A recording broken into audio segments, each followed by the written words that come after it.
Hello বন্ধুরা, আমি রাজা ঘোষ তোমাদের প্রত্যেককেই বাংলা ডিফেন্স একাডেমিতে স্বাগত জানাই।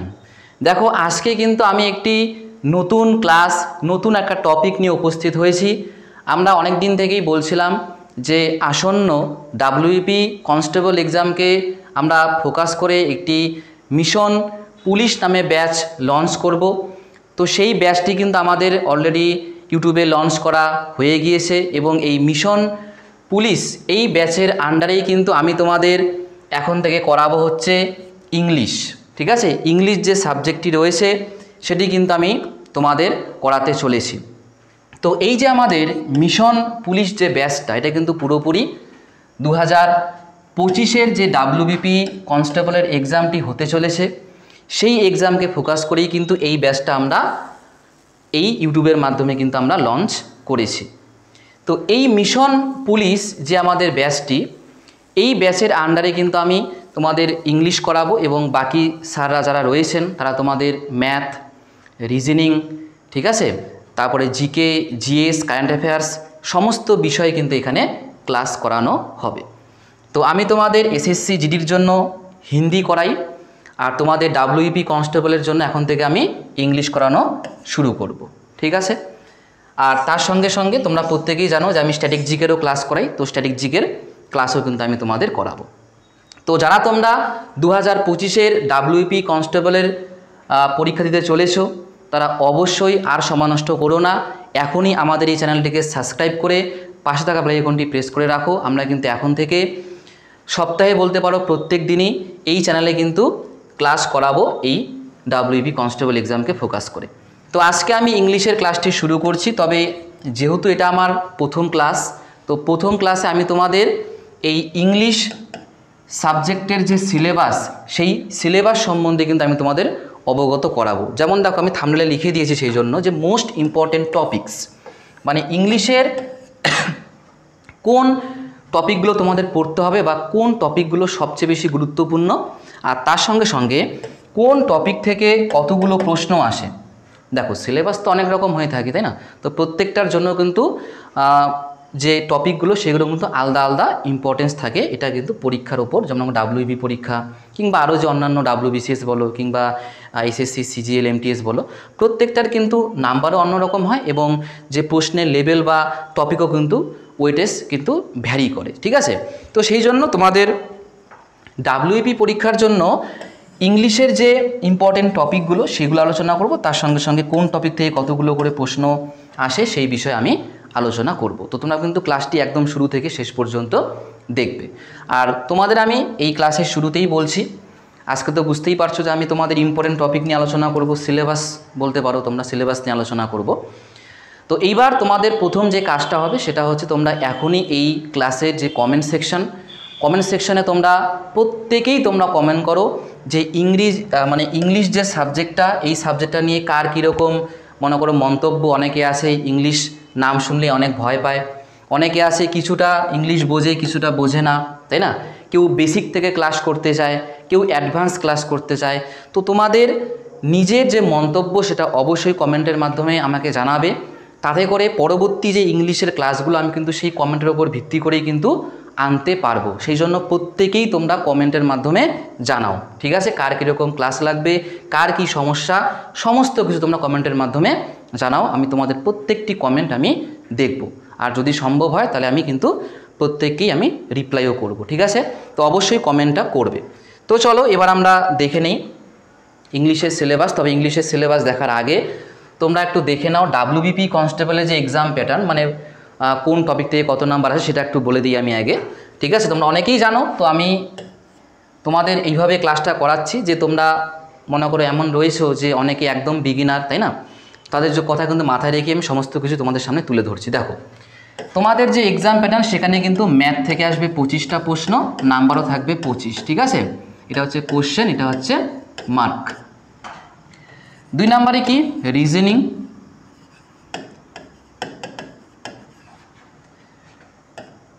25টা প্রশ্ন, এখানেও 25 নাম্বার থাকবে। 3 নম্বরে থাকে হচ্ছে জিকে, জিএস আর হচ্ছে কারেন্ট অ্যাফেয়ার্স, এগুলো সব মিলিয়ে 25টা প্রশ্ন, এখানেও 25 নাম্বার। আর যেটা আমাদের আজকের বিষয় সেটা হচ্ছে ইংলিশ, তাই না? তো ইংলিশে হচ্ছে কি, ইংলিশে হচ্ছে 10টা প্রশ্ন 10 নম্বর, ঠিক আছে? তাহলে মোট প্রশ্ন হচ্ছে 85টি, মোট নাম্বারও কত 85। আর তোমাদের এটার জন্য কিন্তু টাইম থাকবে 60 মিনিট অথবা বলতে পারো 1 আওয়ার, ঠিক আছে? 1 আওয়ার কিন্তু তোমাদের থাকবে, বোঝা গেল? আর তার সঙ্গে সঙ্গে তোমাদের নেগেটিভ মার্কিং নিয়েও অনেকের অনেক রকম কনফিউশন থাকে। তো এটা কিন্তু 1/4, 4টা ভুল হলে 1 নাম্বার কেটে নেওয়া হবে, এটা কিন্তু মাইনাস হয়ে যাবে, কেমন? 4টা ভুল হলে 1 নাম্বার কেটে নেওয়া হবে, 1/4। তো আশা করি তোমাদের জিনিসটা এখন ক্লিয়ার হয়েছে। ম্যাথ থেকে 25টা প্রশ্ন 25 নাম্বার, রিজনিং থেকে 25টা প্রশ্ন 25 number, GK GS current affairs মিলিয়ে 25টা প্রশ্ন 25 নাম্বার, আর ইংলিশ থেকে 10টা প্রশ্ন 10 নাম্বার, মোট 85টা প্রশ্ন 85 নাম্বার, 1 ঘন্টা টাইম, 4টা ভুল হলে 1 নাম্বার কাটবে, নেগেটিভ মার্কিং এটা, ঠিক আছে? এবার সমস্ত কিছু তো আমি আলোচনা করব না আজকে, আমি শুধুমাত্র আমার সাবজেক্টটা নিয়ে আলোচনা করব, সেটা হচ্ছে ইংলিশ। তো দেখো, তুলনামূলক কিন্তু তোমাদের WEPর যে নতুন এক্সাম প্যাটার্ন, সেখানে কিন্তু ইংরেজির সংখ্যাটা মানে কোশ্চেনের সংখ্যা আগেও কম ছিল, তবে এবার কিন্তু আরেকটু কমিয়ে দেওয়া হয়েছে, ঠিক আছে? আগে মেন্সে ছিল, তো এখন তোমাদের যে প্রথম পরীক্ষা, এখন তো আর মেন্স নেই, এখন একটা পরীক্ষাই হবে, তো সেখানে কিন্তু 10টা প্রশ্ন থাকবে। এবার দেখো, যদি এখানে প্রশ্নের সংখ্যা বেশি থাকতো, 15টা 20টা, তাই না? তাহলে কিন্তু তোমাদের পড়তে জিনিসটা একটু সুবিধা হতো। কিন্তু এইখানে একটু সমস্যা বলতে কি, সমস্যা বলতে টপিক তো সবগুলোই পড়তে হবে, কিন্তু সেখান থেকে প্রশ্নের সংখ্যা কম। আশা করি প্রত্যেকেই তোমরা জিনিসটা বুঝতে পেরেছো। তবে একটা কথা বলবো, তোমরা ভয় পেও না, তোমরা ক্লাসগুলো করো, ঠিক আছে? আর অবশ্যই তোমরা, যেহেতু এই মিশন পুলিশ ব্যাচটি আমরা প্রথম শুরু করছি, কারণ আমরা জিডির জন্য পড়াই, তো এখানে WEPর জন্য শুরু করছি এবার, তো তোমরা অবশ্যই এই ভিডিওগুলো প্রত্যেকে একটু শেয়ার করবে, ঠিক আছে? তোমাদের হোয়াটসঅ্যাপ হোক, ফেসবুক হোক, ঠিক আছে? সোশ্যাল মিডিয়ায় অবশ্যই তোমরা এই ভিডিওগুলো একটু শেয়ার করবে, যাতে করে বেশি সংখ্যক WEPর পরীক্ষার্থীদের কাছে এই ভিডিওগুলো পৌঁছে যায়। তাহলে তারাও দেখবে, তোমরাও দেখবে, অডিয়েন্স অনেক থাকবে, একটা কম্পিটিশন হবে কিন্তু তোমাদের মধ্যেই, কম্পিটিশন করতে হবে, তাই না? খুব ভালো করে পড়তে হবে। তো সেই জন্য বলছি, শেয়ার করো, বেশি সংখ্যক ছাত্র ক্যান্ডিডেটদের তোমরা এখানে যুক্ত করাও, ঠিক আছে? তো দেখো, প্রশ্নের সংখ্যা কম, যেটা আমি বলছিলাম, প্রশ্নের সংখ্যা কম, একটুখানি চাপের বিষয় আছে, আমি বলবো না যে চাপ নেই, আছে। তবে দেখো, পড়লে হয়ে যাবে, ক্লাসগুলো করে তোমাদের কিন্তু ডে বাই ডে ইমপ্রুভমেন্ট দেখতে পারবে, ঠিক আছে? তো এইবার আমি তো ইংলিশের কথা বললাম, 10টা প্রশ্ন থাকবে 10 নাম্বার। এবার ইংলিশ থেকে কোন কোন টপিকগুলো পড়তে হবে এবং কোন টপিক থেকে কতগুলো প্রশ্ন আসে সেটাও কিন্তু আমি বলে দেব, ঠিক আছে? কোনো ভয়ের কারণ নেই, তোমরা দেখো। প্রথমে দেখো, যেটা সবচেয়ে বেশি গুরুত্বপূর্ণ বা যেখান থেকে সবচেয়ে বেশি প্রশ্ন আসে, সেটা হচ্ছে কি সিনোনিমস, আর হচ্ছে কি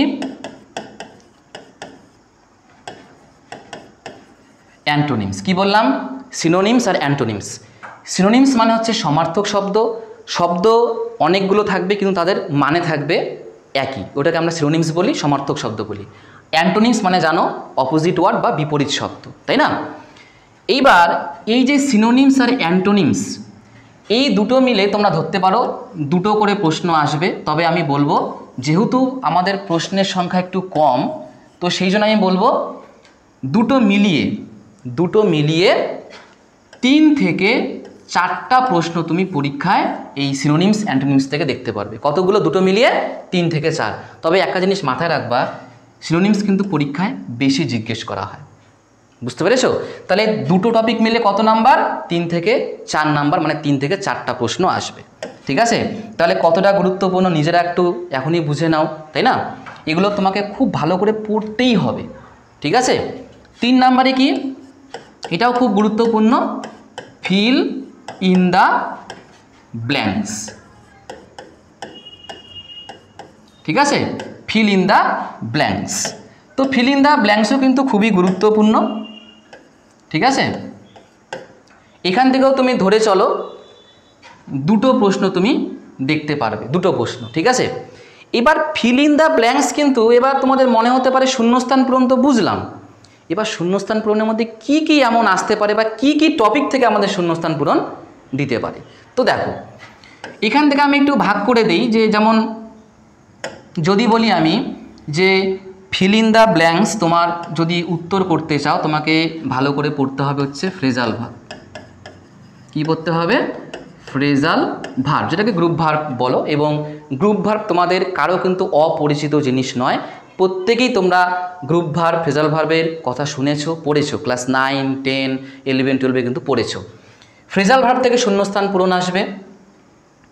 তারপরে এখান থেকে মনে করো তোমাদের যে প্রিপোজিশন,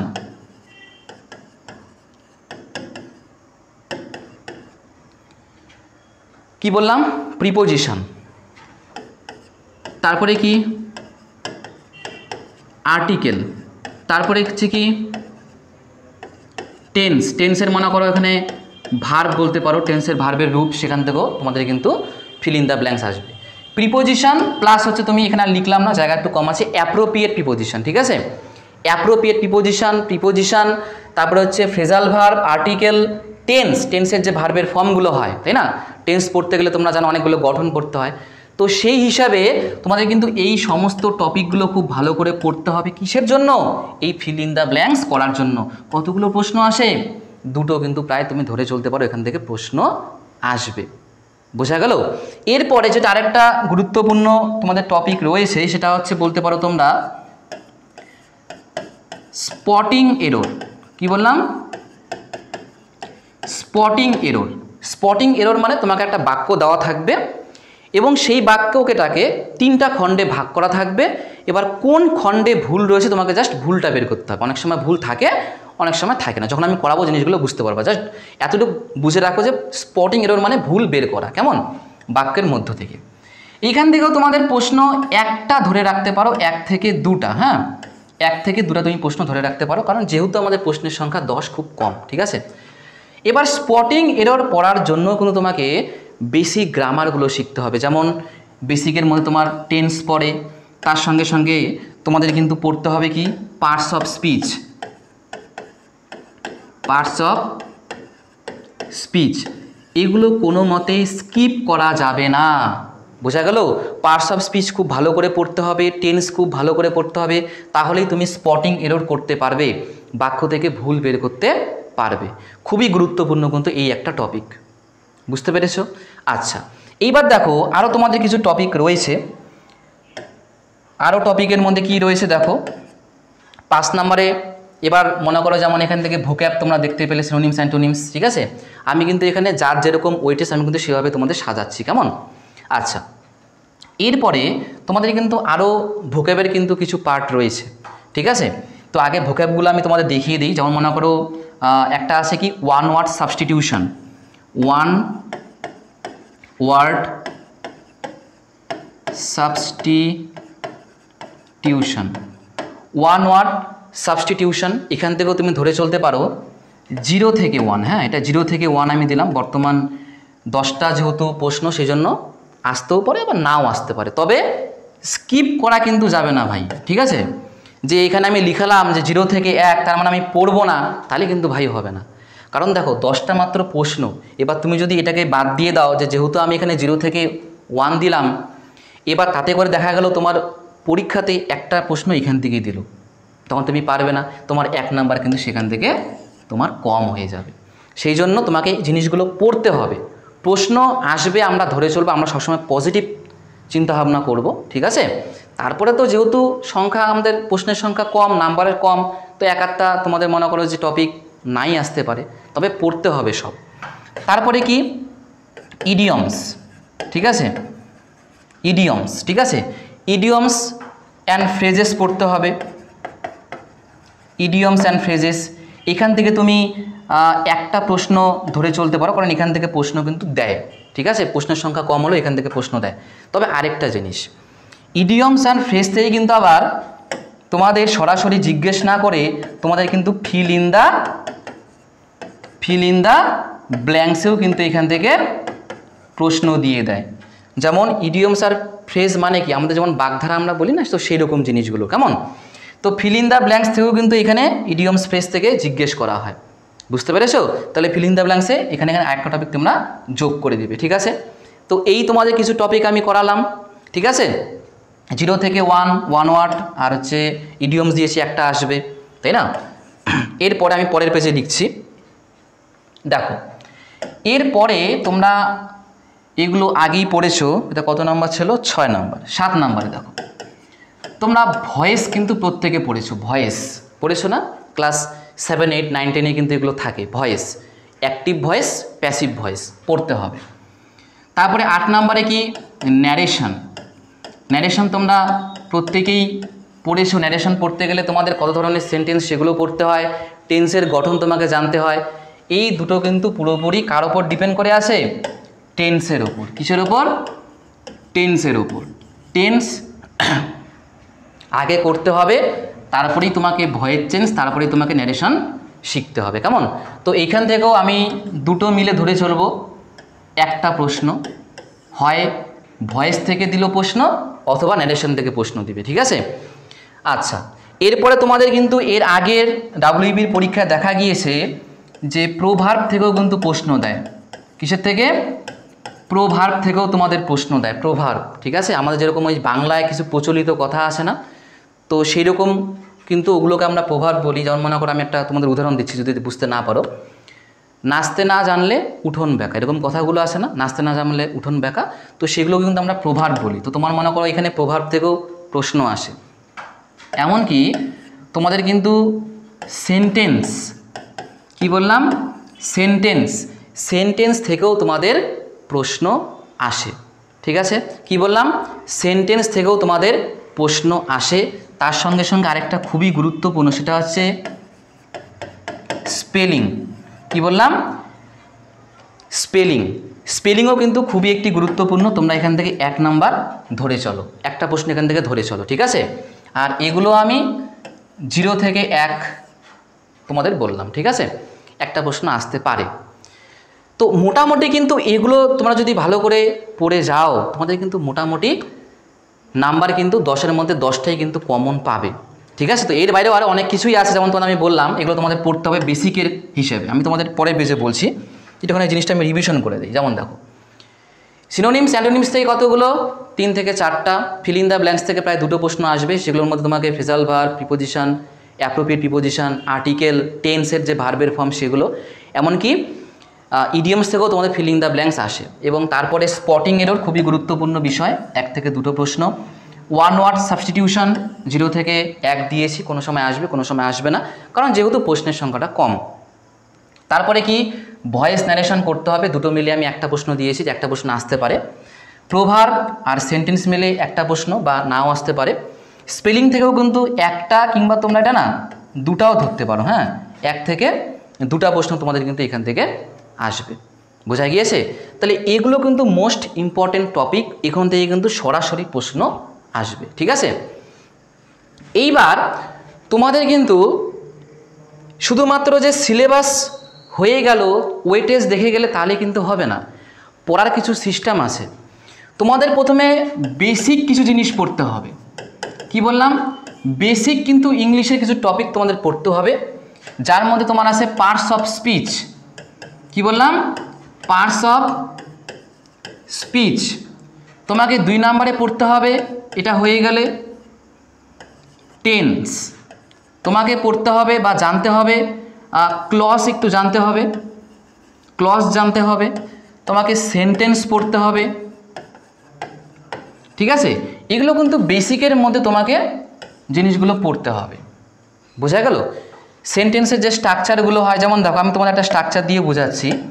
মনে করো একটা বাক্য তো মনে করো অ্যাসার্টিভ হয়, ইন্টারোগেটিভ হয়, ইম্পারেটিভ হয়, অপটেটিভ হয়, এক্সক্লামেটরি হয়, সিম্পল হয়, কমপ্লেক্স হয়, কম্পাউন্ড হয়, তাই না?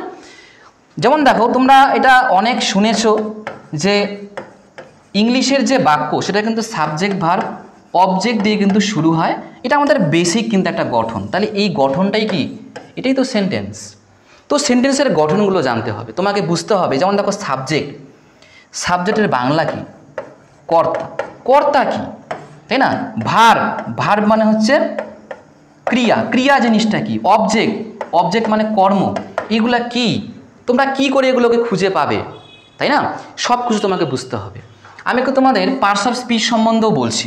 দেখো একটা বাক্য লিখলাম আমি, I am writing a story, পুরোটা একটা বাক্য।